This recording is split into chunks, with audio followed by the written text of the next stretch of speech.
all across America and around the world.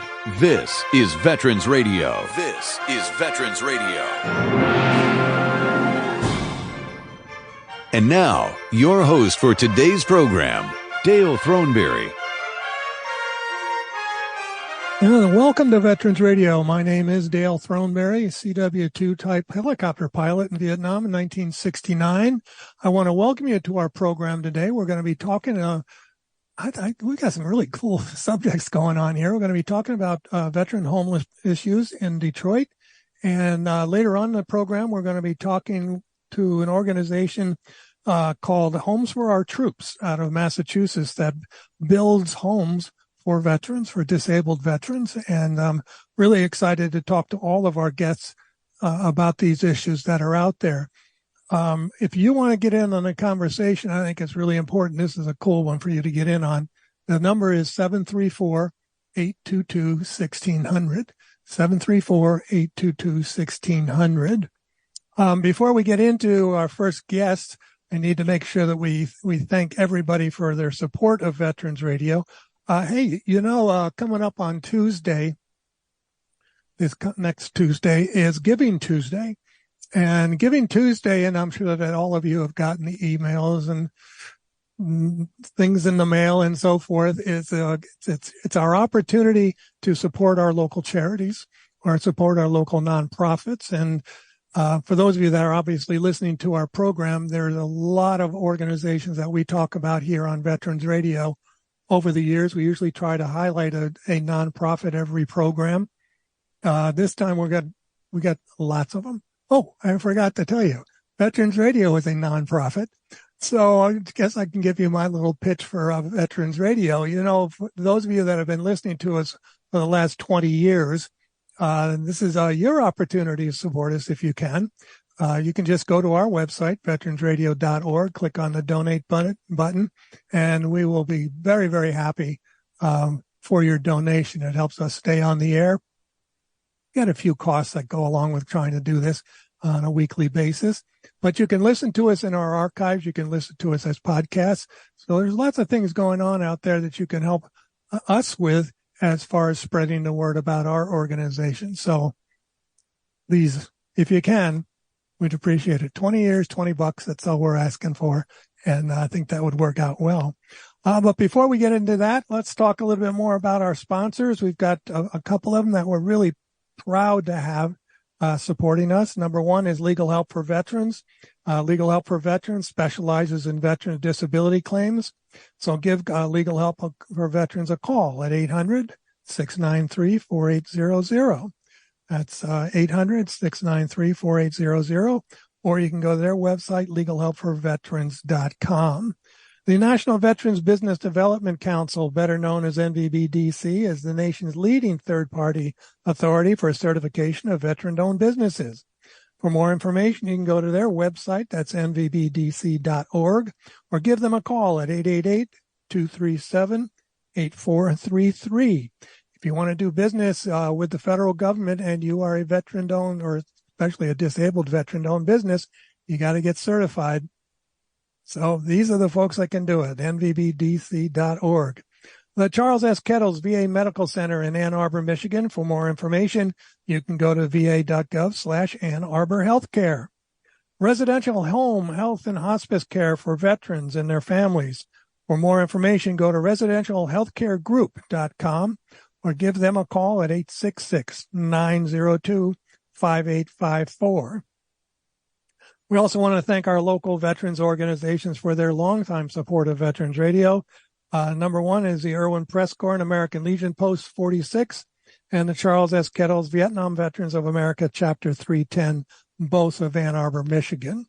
We want to thank these organizations and you, our loyal listeners, for your support.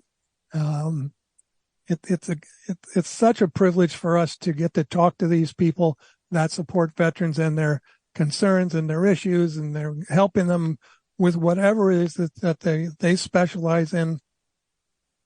And it's just great. We love doing this.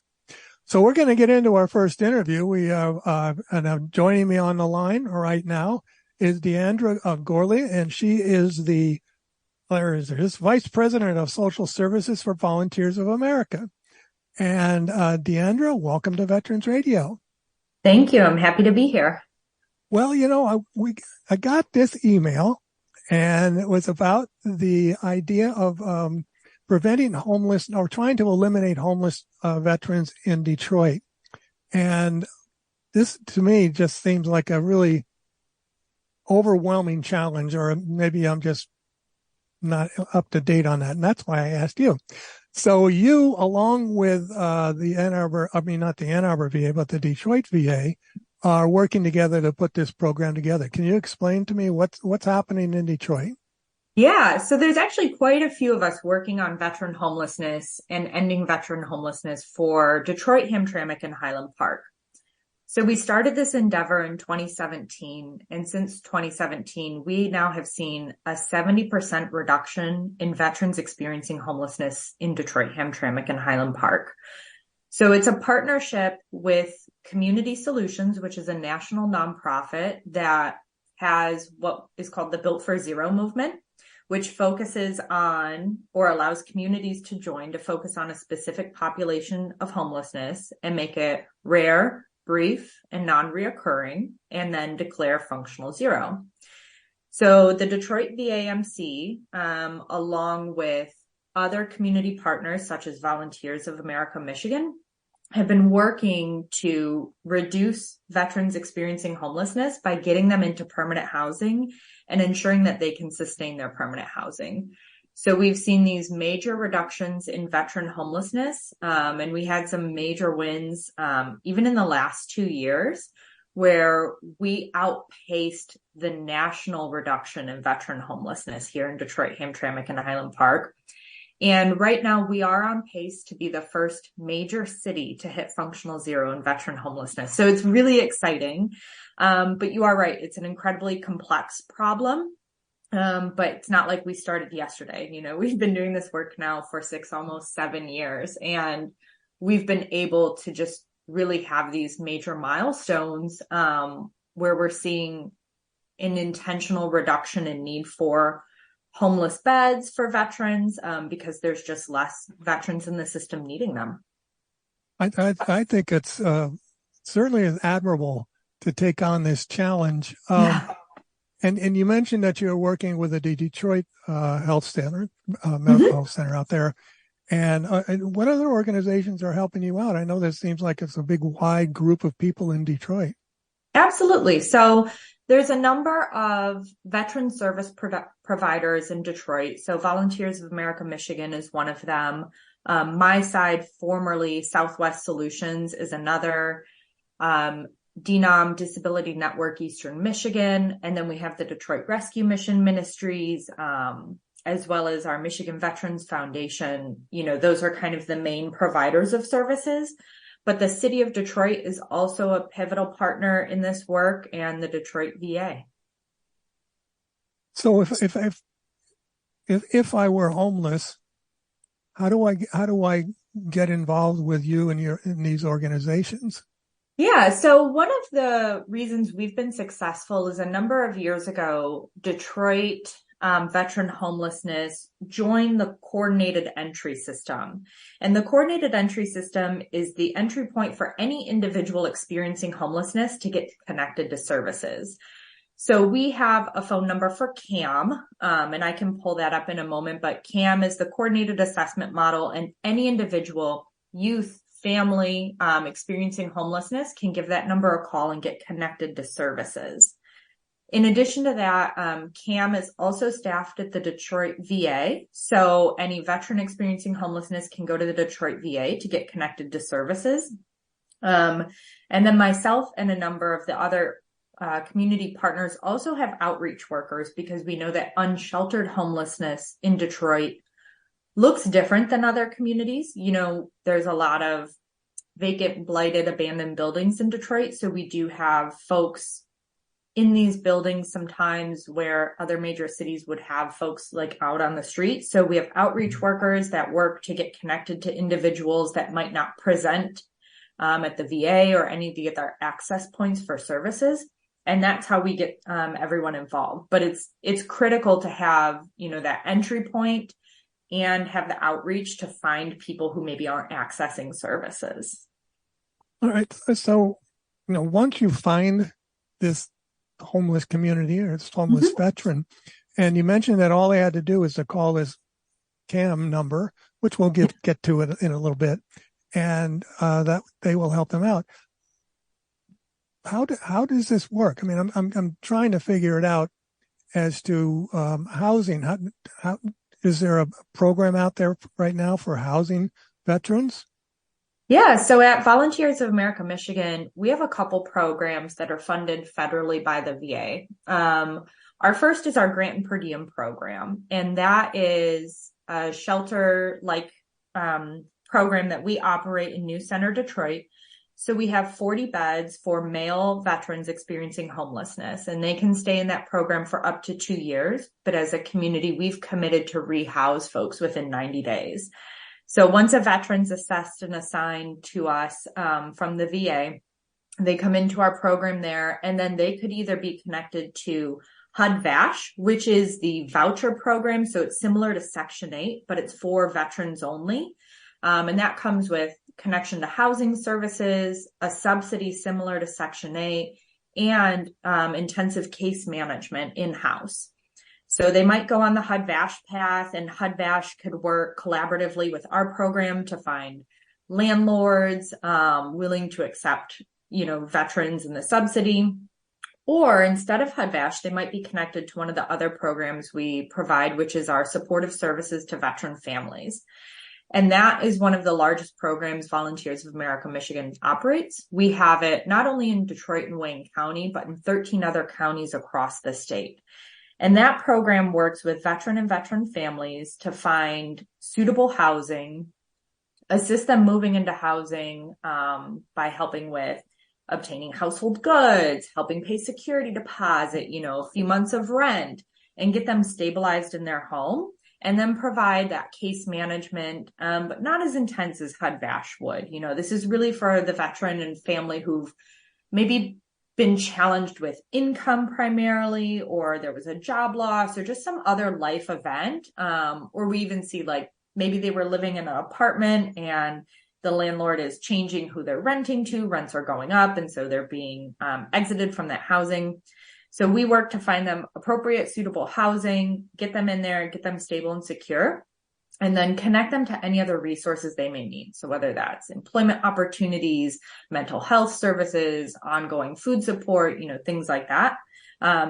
Those are some of the pathways. We also have a grant and per diem case management program. So this is for our veterans who maybe just need lighter touch services, or they had been formerly in the homeless system. They're now in housing, but maybe they just need some additional assistance in the form of case management, getting them connected to resources, ensuring that once they're in their housing, everything's going to be suitable, maintainable, and appropriate for them. So there's many different pathways. I know we just covered a lot, but I think it's, important to recognize that homelessness is complex and there's not one reason that causes homelessness. And so you do need a variety of solutions and opportunities for people to exit that and be sustained in their housing. Wow. We are talking with Diandra Gourlay, who is the Vice President of Social Service and Volunteers of America and is heavily involved in the hopefully the elimination of homelessness for veterans in Detroit. And you mentioned something before we went on the air when I was asking, is there an estimate of how many veterans are homeless in Detroit? Yeah, right now we have a little over 100 experiencing homelessness in Detroit. And, I said at the start that that's a 70% reduction since 2017. So that's a huge reduction in the number of veterans that are experiencing homelessness. And I'm confident with the number because most communities count homelessness once a year in January during a point in time count, or every other year during that point in time count. As I mentioned, we have the coordinated entry system, so we know live who is entering our system, and we can have a daily update on new veterans entering the system, and most importantly, veterans exiting the system into permanent housing. So we have that live data year round, where most communities for any population that they're working with just have that once a year estimate that gives them that snapshot of homelessness. And having that live, real time, daily updated data is how we've been able to really move the mark on veteran homelessness here in Detroit. Yeah, I'm just so impressed with the efficiency of your program. I guess I was, of a mind that, this is outrageous, and there are hundreds and hundreds of, veterans on the streets of Detroit. And it seems like, that not only are you working with the Detroit VA, but you're also working with the city of Detroit. You mentioned that before we went on the air. Can you tell us how they are involved? Yeah. So the city of Detroit is part of our Veteran Leadership Committee, and the Veteran Leadership Committee is the group that really oversees the strategic initiatives that we're enacting to help solve and hit functional zero with veteran homelessness. So community partners are at the table, the Detroit VA is at the table, and the city of Detroit is there. The city of Detroit supports the work we're doing by helping us bring other landlords to the table. So you're not going to solve homelessness without having places for people to go, right? Right. So the city has been really strategic in bringing more affordable units online, ensuring that any landlord or housing provider who wants to provide housing for veterans is looped into our work so that we ensure that we have the appropriate housing for our veterans.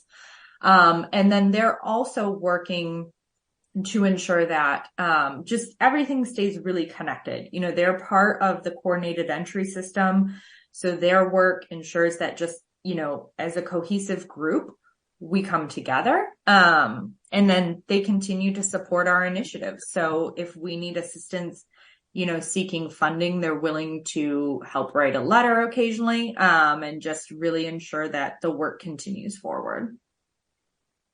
I'm very impressed with this whole idea. And when we talk about homelessness, we're not just talking about the veteran, because sometimes you have a whole family, don't you? Correct. Yeah. So with our supportive services for veteran families program, we will serve the veteran and however they identify their family. So if that's veteran and children, veteran and parent and children, veteran and significant other, that's the housing we're looking for with them. And we recognize that, family makeups might look different than just your nuclear family. So we work with the veteran and however their family is identified. In Detroit, we do primarily see singles who are experiencing homelessness in the veteran community, but, we do have families as well. Well, I think that's so important. And I'm sure that it's not just, male veterans that are involved in this program. I'm sure that you have been able to house female veterans as well. Correct. Yeah. So our female veterans, we do see less of them. They're only about 10% of the veteran population. And I think it's even a smaller portion are represented in the homelessness population. However, we have seen that number increase a little bit, but we do ensure that they're connected to all the services and supports available to all the veterans. Wow. And I see here, that the idea of providing permanent housing for these veterans, if you can. And I know that's the ultimate goal. And I know that you have been receiving, some support coming from Rocket Mortgage. Mm-hmm. Yes. Yeah. Rocket Mortgage is a great supporter of the work we're doing in Detroit, but also of Community Solutions, who has the Built for Zero initiative that we're participating in. So they're a partner on both ends, both to the work we're doing in Detroit and to Community Solutions Built for Zero movement broadly over the U.S. In fact, and I'd like to just kind of touch on that just briefly. You mentioned that many of these programs are across the country. Correct. It's not just in Detroit. Correct. Yeah. So the Built for Zero movement, if folks are curious on the work that we're doing, we didn't make up what we would do. Built for Zero really does have a great layout of the different metrics to hit in order for each community to reduce homelessness. And the majority of the work that we've done to reduce veteran homelessness was without bringing new housing units online. So a lot of the initial work is really getting quality data, bringing the system together, and ensuring that really that we're all communicating effectively. Because in homeless services, there's a lot of community partners doing the same work for the same population in a large city like Detroit. The majority of the time, though, those providers don't talk to each other. So if I'm experiencing homelessness in Detroit, either as a veteran or non-veteran prior to veteran work, I might be working with multiple agencies or have touched multiple agencies, but those agencies don't work together. And so that was really the initial work that we started with in Detroit, is bringing everyone together. Everyone is aligned on the mission. We all know who the veterans are in our community and the providers that they're working with, and those providers talk to each other for each specific veteran's case. So have you found that the veteran community in Detroit, homeless community, is it younger or older, or is it across the board? Right now it's a little bit across the board. It has primarily been older. And as we look to really make our move on this like last mile of veteran homelessness, there's two populations we're really working with. And the first is our aging veteran population who's not yet ready for assisted living, but does need a little bit more support in their home. So that's one of the problems we're trying to solve right now, is like, what does that permanent housing solution look like for these veterans? You know, is it something we have available or something we need to bring on board? And the second is our younger veteran population. We are starting to see more younger veterans. And the challenge with our younger veterans can sometimes be that they don't have any rental history. So they're not appealing to a landlord to rent to. They may also have been involved with the justice system. So it's challenging on paper to bring landlords on board to rent to these specific veterans. With our Rocket Mortgage partner, with our VA funded programs that we have, you know, we are able to incentivize landlords to work with us. So if there are landlords out there who are interested in providing permanent housing to our veterans, you know, they can contact us at Volunteers of America, Michigan. I'd love to have a conversation. But we work to just bring the right sort of landlords to the table who understand this population and are willing to work with them, for both of those groups.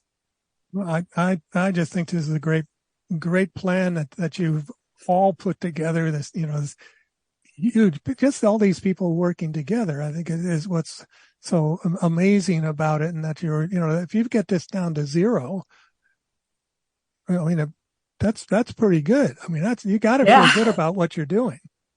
Yeah, it's really ambitious. Some days it's like, oh my gosh, I can't believe we're doing this. And other days, like, this is really much, like, it's really in grasp. Like, we can do this. And I think, you know, what I try to inspire folks is like, if a city like Detroit can do this, that is historically underfunded, and just really been an underdog of a city, I think it's possible in a lot of different communities. And so you mentioned it, like, the secret sauce to all this work is just that we're all communicating and working together. And like, that is possible, I think, regardless of the resources available. We can make measurable reductions to homelessness by providers coming together and working together. I just think it's wonderful. So just to kind of review as a conclusion here, if I'm homeless in Detroit, where do I go? Yeah, so you can go to the Detroit VA, or you can call CAM, which is 313-305-0311. And that's for any individual experiencing homelessness, veterans included. So 313-305-0311. I think that's great. I think that's great. And I want to applaud you, Diandra, and along with the other organizations. Of course, the Volunteers of America in Michigan does a whole lot of work with veterans. And I should point out that there is Giving Tuesday coming up, and I'm sure the Volunteers of America would appreciate donations as well. Absolutely. You know, I want to thank you for being on the program. Sorry that that our other guest wasn't able to make it, but we'll keep talking, and we will hopefully we will get a chance to talk with you again, Diandra, and let us know, what is going on with the program. I think it'd be just terrific. Yeah, absolutely. I'd love to come back. All right. Thank you very much. Diandra Gourlay is the Vice President of Social Services for Volunteers of America. Well, we're going to take a break here, so I'm going to kind of get a hold of Derek and let him know that we're going to be taking a break. We're going to be playing our Medal of Honor. And when we come back, we're going to be talking about the other organization that we're going to be having on the program, which is Homes for Our Troops. So you're listening to Veterans Radio. We will be back in just a moment. The Medal of Honor is the highest award for valor in combat given a member of the Armed Forces of the United States. There have been over 3,400 recipients of the nation's highest award. This is one of them. Captain Louis Millette was wounded by grenade fragments, but refused evacuation. Details after this. If you have a VA claim denied by the Board of Veterans' Appeals, contact Legal Help for Veterans at 1-800-693-4800. They're experts in handling cases before the U.S. Court of Appeals for Veterans Claims. Their number again, 1-800-693-4800. While personally leading his company in an attack against a strongly held Korean position, Millette noted that the 1st Platoon was pinned down by small arms, automatic, and anti-tank fire. Millette ordered the 3rd Platoon forward, placed himself at the head of the 2 platoons, and with fixed bayonet, led the assault up the fire-swept hill. In the fierce charge, he bayoneted 2 enemy soldiers and boldly continued on, throwing grenades, clubbing and bayoneting the enemy while urging his men forward by shouting encouragement. Despite vicious opposing fire, the whirlwind hand-to-hand assault carried to the crest of the hill. His leadership and personal courage so inspired his men that they stormed into the hostile position and used their bayonets with such lethal effect that the enemy fled in wild disorder. During this fierce onslaught, Millette was wounded by grenade fragments, but refused evacuation until the objective was taken and firmly secured. The Medal of Honor series is a production of Veterans Radio. Military veterans touch everyone's life. I'm guessing right now you're thinking of a veteran, a close friend, relative. Maybe it's you. Even the toughest of us sometimes need help, but don't know where to turn for support. You don't need special training to help a veteran in your life. We can all help someone going through a difficult time. Learn how you can be there for veterans. Visit veteranscrisisline.net. veteranscrisisline.net. A message from the U.S. Department of Veterans Affairs.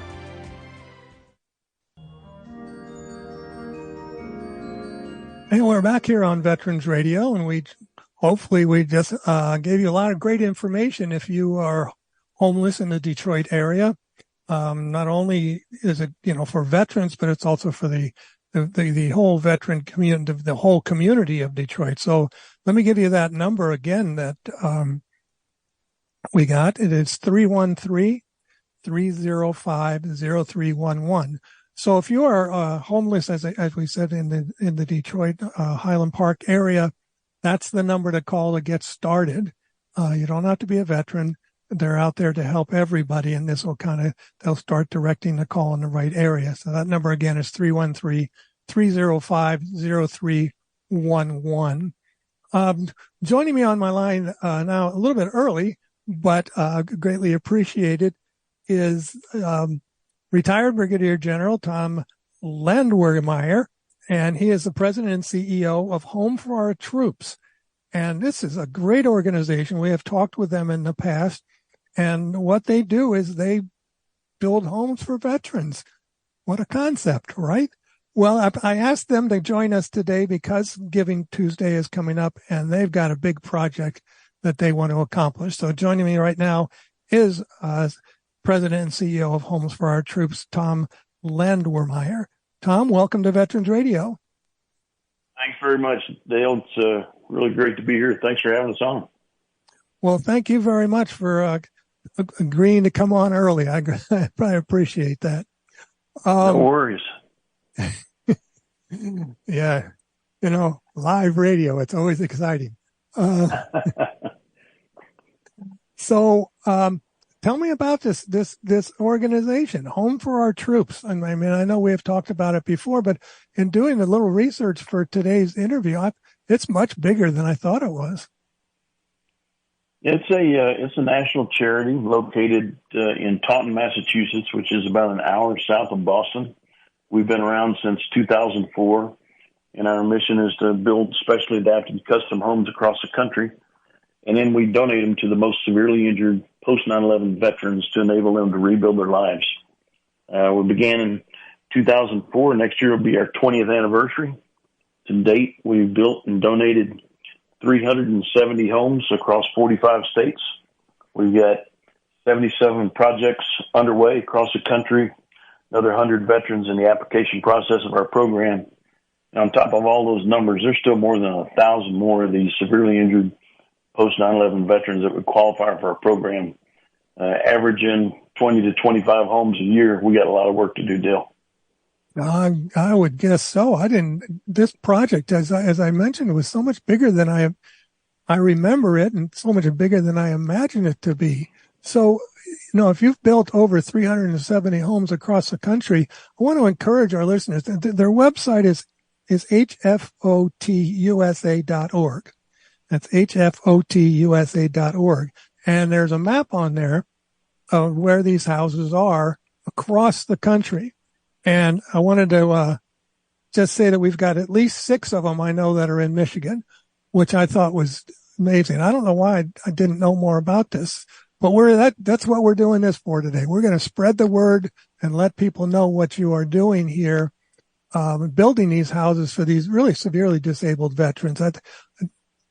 It's got to make you feel good every time you hand the keys over to somebody. Well, Dale, it does, but even though we're a charity, we don't see what we do as charity. We really see it as the duty of the citizens of our country to take care of these troops and their families that voluntarily served. They have raised their right hand and gone wherever they were needed. This particular crop of veterans went downrange when they were asked, the blink of an eye, their lives and their family's life changed forever.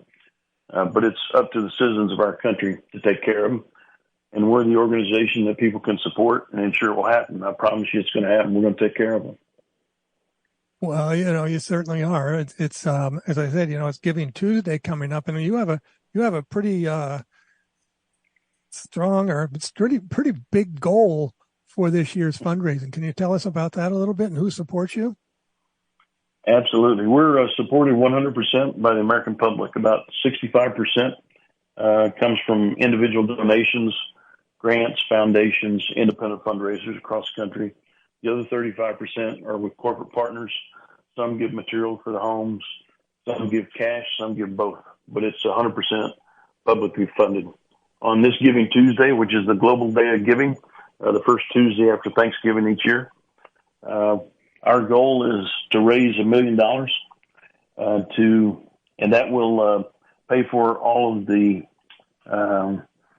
emergency kind of adaptations that are in the home. So it'll pay for the automatic door openers, the wider doorways throughout the home, providing wheelchair accessibility, the safe rooms in case of weather emergency and you've only got a limited time to get out of your regular house, and then backup generators.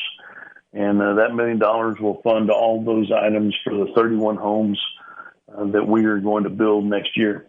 The really great thing this year is our National Board of Directors and some of our corporate partners, ABC Supply Company, Inc., USAA, and also CASE, all came through with donations to match up to $1 million. So our goal is $1 million, and we got $1 million match on top of it. So we're trying to get to a $2 million day on Tuesday. Wow. And $2 million can build a lot of houses. Well, I guess not as many as it used to, but it's still, you briefly described some of these houses, just a moment ago, but these are really designed specifically for the veteran, whatever their disability is. That's what you do. They are. We've got a basic floor plan. It's about 2,800 square feet, 4 bedroom, 2 bath. It's single story, but we meet with the veteran before we finalize the plans for each home. And we go through these more than 40 special adaptations that are designed in every one of them and see which ones they really need and see if they need something different. We've got the veterans we support have lost the use of one or more limbs. Some of them are blinded. Others have severe burns and different levels of paralysis. They truly are very severely injured. And they just have a tough time doing all the little things from day to day that we all take for granted in our homes. If your listeners would just kind of look around their own home, if they got any stairs coming or going from the front door, if they got a 2-story house, if they got carpet throughout the house, if they got regular sized doorways that you can't get a wheelchair through, all those things, a lot of them are unsafe for our veterans, and a lot of them just impede the accessibility. They can't get everywhere in a home. We've had veterans tell us that they're looking forward to getting into our home just so that they can be a normal dad or a normal spouse again, because if they were to go into their child's bedroom at night to read them a story, they're going to have to drag themselves upstairs, down the hallway, and into the child's bedroom and then back out again, because some of them don't even use their wheelchairs at home, and some of them, they would have to pull them upstairs with them to be able to use it, and then because of the angles and everything, they can't get a wheelchair in or out of the bedroom. So all those things that we just take for granted cause these veterans frustrations, and I think everybody would agree that they fought enough for us. They shouldn't have to fight through frustrations with their home. The home ought to be a place of respite like all of ours. It is. And again, I want to make sure I mentioned the website is, it's hfotusa.org. They've got a lot of great information on there. They also have some videos of some of these houses that they have built, and just I can't even think of the equipment that is, been included, the roll-in showers, which is just awesome for, and I know some veterans that just, need that themselves. And the idea of there were cabinets, like your regular cabinets in your kitchen, but you kind of pull on a handle and everything in that cabinet comes down to a lower level so that you could utilize them. I think that's great. Whoever designed these houses obviously was a little bit of a genius. Well, the good thing is, most unique thing about us, apart from all of those in our space, is that when we give the keys to one of our veterans at the key ceremony, we stay in contact with them after that for life. We promise them a quality home. If anything goes wrong with it, we're going to step in and fix it. Those 40 special adaptations that I mentioned, we get feedback from them on those adaptations, because my 65 or so teammates at Taunton, Massachusetts, at our headquarters, none of us are incapacitated like that. None of us are missing limbs, require a wheelchair. We're all up, roaming around just like normal. So we can't provide that sort of input and background info on all those adaptations. We really need it to come from the veterans and the families that are living in them, because we're constantly tweaking our home plans. And then lastly, we stay in contact with them primarily. The most important reason is they're going to achieve some wonderful things throughout the rest of their lives, and we want to be there to celebrate with them. But these houses are not going to fix their injuries. So they're still going to be rehab and recovering for the rest of their lives, and they're going to go through some challenges. And we want to be there and help them go through those challenges and get the support they need to get past them and continue to rebuild their lives. Yeah, I was going to mention that, not only do you, build these houses pretty much for each individual veteran, but you also offer follow-up care. You offer financial planning for them, budgeting, and just help on a regular basis. I think that's a really a difference between your plan and some of the other ones that are out there. And we want to make sure with that financial planning that we set them up for success as a homeowner. So we offer them pro bono 3 years of financial planning assistance to every veteran and their family. And when they initially apply for our program, the first thing we'll do is a quick background check, because once in a while we might find something in their background that our donors and supporters would not agree to help and fund.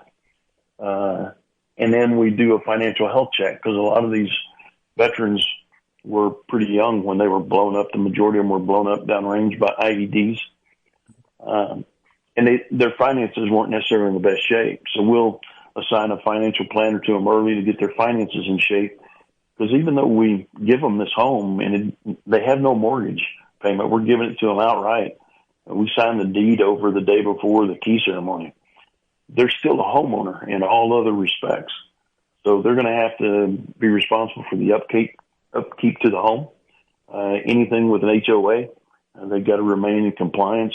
Utilities, property taxes, insurance, all those kinds of things.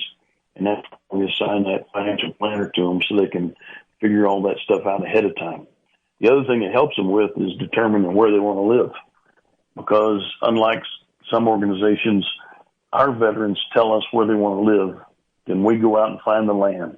We bounce it off them, get their approval, buy the land, find a custom home builder in the area, hire them, and then build them a home from the ground up.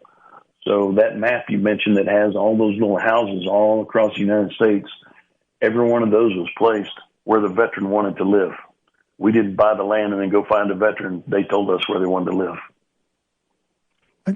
That's I'm speechless, Tom. We're talking with Tom Landwehrmeyer, who is the president and CEO of Homes for Our Troops.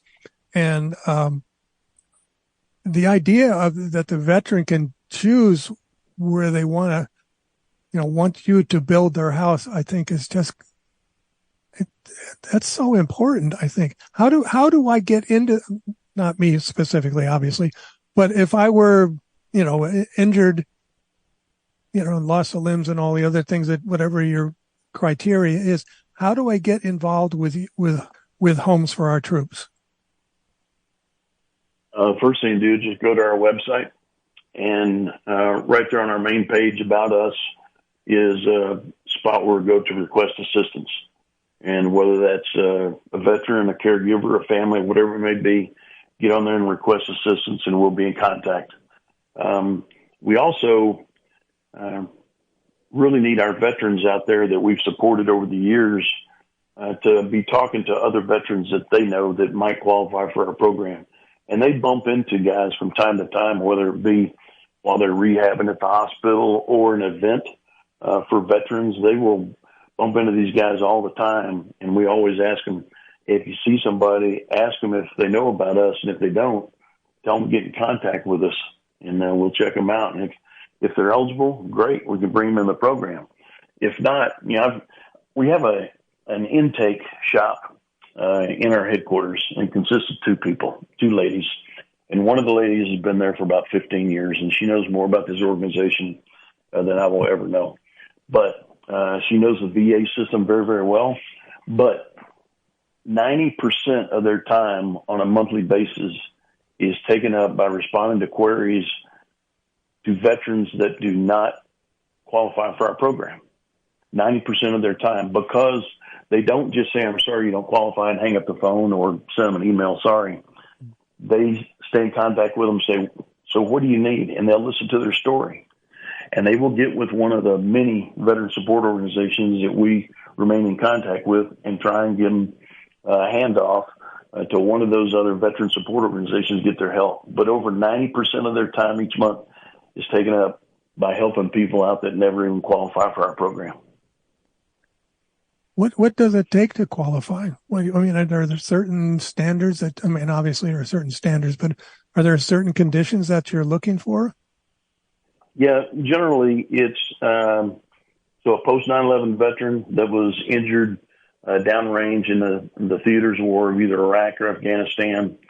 They're either retired already, could be medically retired from the service, or in the process of it. And then one of the main things is that they are eligible and they receive their letter from the VA stating they're eligible for the Specially Adapted Housing Grant.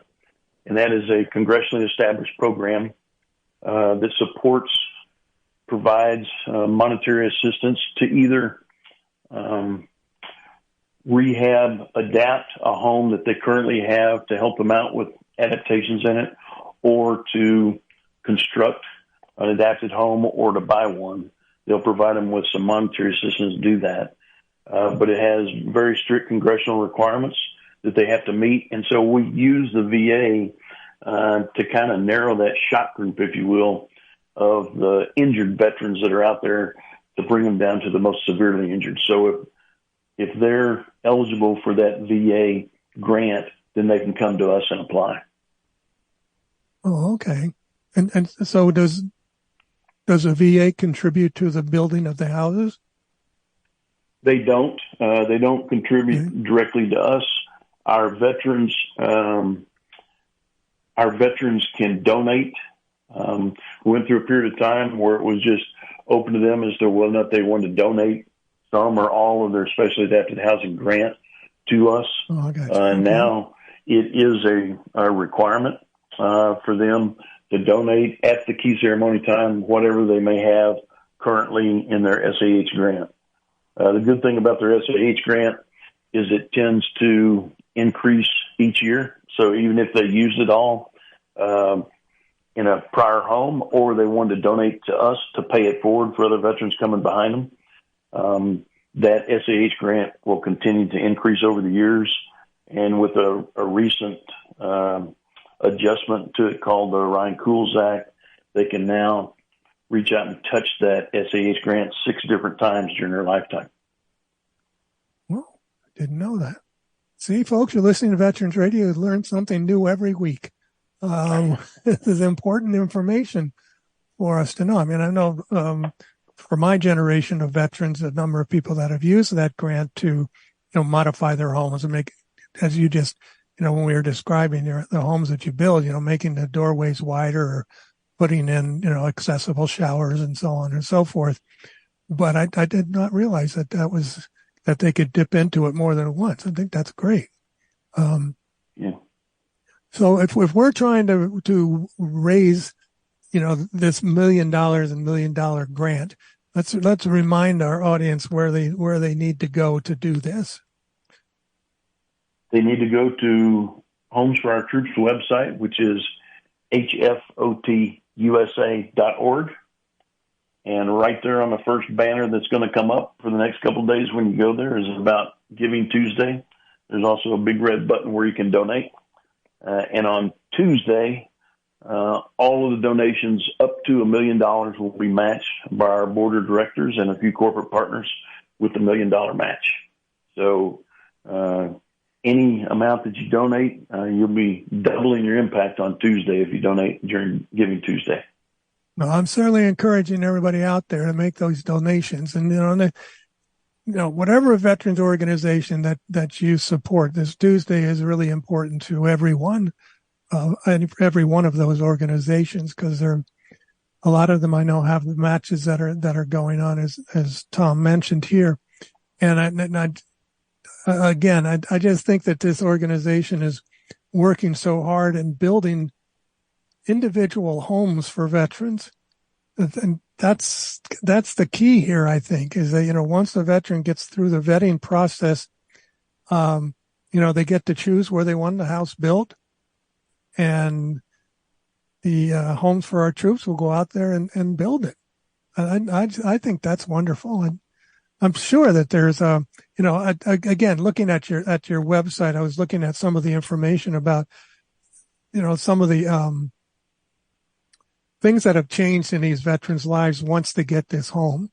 It's not only that do they end up, going back to school or going to school for the first time, or maybe, actually getting a better job, but also the family situation normally changes for the better as well. Could you just address that a little bit? Absolutely. So we do build these homes for the veteran, but it does affect the entire family. As I mentioned earlier, just those day-to-day things that these veterans have challenges and frustrations with just cost them a lot of extra time during the day. And somebody oftentimes is helping them do things like getting up in the morning, getting ready to do whatever, and getting dressed, going into taking a shower, getting something to eat or drink, just all those little things that we all take for granted. And all it does is ratchet up the stress inside the family. The other things that spouses and caregivers will tell you is when they leave their current home, they worry about their veteran being safe and being able to get around their home while they're gone. So the stress level really is high on the entire family, especially those spouses and caregivers. After moving into our homes, 95% of our veterans tell us that the overall stress has gone down in the family. Education. Some of them choose to go back to school. Before moving into our homes, only 18% of our veterans either had a degree or were pursuing a degree or trade certification. After moving into our homes, it goes up to 72%. For the spouses and caregivers, only 19% beforehand pursuing a degree, trade certification. Afterwards, it goes up to 79%. Employment rate. A lot of the veteran spouses choose to go back to work. So after moving into our homes, the employment rate of our veterans more than doubles. But the employment rate of the spouses and caregivers more than triples. It's just incredible the impact it has. The married rate has gone up by over 20% of our veterans in homes. And since 2010, we've had 267 babies born to our H5 families. And that's a rebuilding life story all by itself. The last thing I'd tell you is these veterans are all about paying it forward, not only for other veterans, but in their communities. They want to be out involved in their community because it's going to take the entire community for these veterans and their families to get through the rest of their lives. They're going to have challenges and they're going to need that support structure. But before moving into their homes, only 22% of our veterans have the time and the ability to go out and volunteer in their local communities. After moving into our homes, that goes up to 76%. So these homes truly are creating some life-changing impact on these veterans and their families. Wow. I can't tell you enough, Tom, how pleased I am to help promote this organization to the world. And again, I encourage our listeners out there to go on to their website, go on to Homes for Our Troops. It's hfotusa.org, and make a donation. You can make donations to other organizations too, but I think this one is doing a great job. And Tom, I want to thank you so much for being on Veterans Radio today and telling us all about what Homes for Our Troops can do, and good luck with your fundraising. Thanks so much. Really appreciate the time. One of the biggest things we always lead people with is how you can help. The first way you can do it is by going onto our website, seeing if we're building near you. If we are, come out and support that veteran and family, wrap your arms around them because it's going to take you to help them. The second is awareness, and it's what you're helping us do right here this evening. We only spend 10 cents to the dollar on advertising and overhead. Almost 90 cents of every dollar since inception has gone to our programs.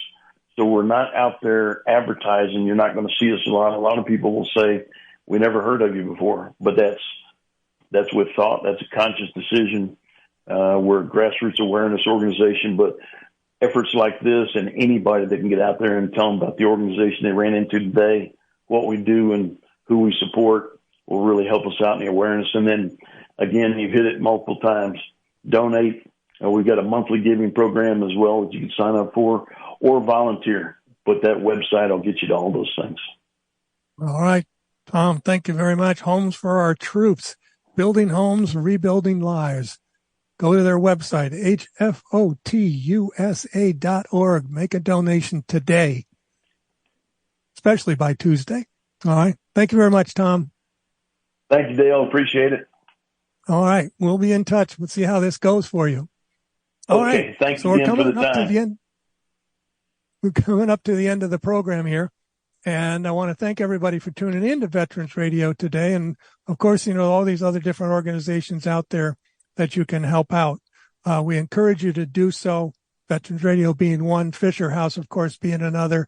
NVBDC is a nonprofit organization as well. So we encourage you to do that. We're going to go out today on God Bless America as usual. Today's version is from the Air Force Band.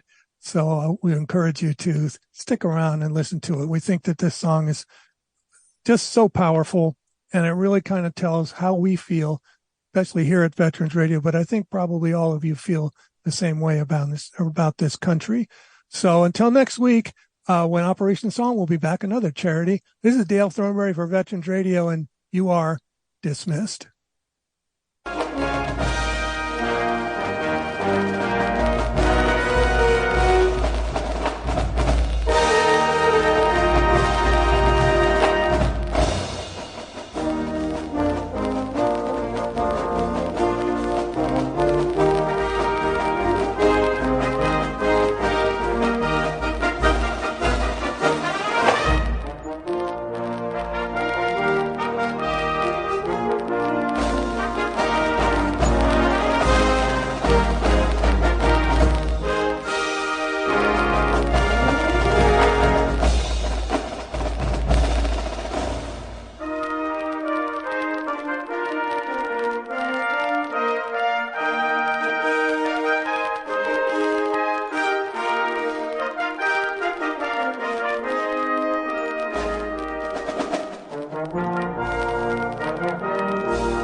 Lucky Land Slots, you can get lucky just about anywhere. Dearly beloved, we are gathered here today to... Has anyone seen the bride and groom?